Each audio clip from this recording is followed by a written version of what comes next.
நமே நவமாம் வடிவுற்ற தேவேனின் மாக்கருணையன்றோ படிவுற்ற என் உட்பயன் ஆய்மையுறு பெருந்தகையே அமுதே சைவ அணியே சொல்லரசனெனும் பேரமைந்த தேவே தேன் படிக்கும் அமுதாமுன் திருப்பாட்டை தினந்தோறும் நான் படிக்கும் போதென்னை நான் அறியேன் ஏறார் பருவம் மூன்றில் உமை இனிய முலைப்பால் எடுத்தூட்டும் இன்பக் குதலை மொழிக்குறுந்தே என் ஆருயிர்க்கொரு துணையே பேரார் ஞான சம்பந்த பெருமானே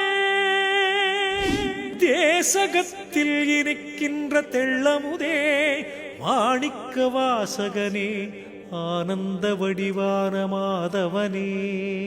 நாமெல்லாம் நமது பக்குவத்திற்கு தக்கபடி விக்கிரக ஆராதனை செய்து அதனால் அருளை பெற்று அதனால் அறிவு விளங்கி அதனால் பிரம்ம சுகத்தை அனுபவிக்கலாம். அருட்பெரும் ஜோதி அருட்பெரும் ஜோதி தனிப்பெரும் கருணை அருட்பெரும் ஜோதி அருட்பெரும் ஜோதி அருட்பெரும் ஜோதி தனிப்பெரும் கருணை அருட்பெரும் ஜோதி.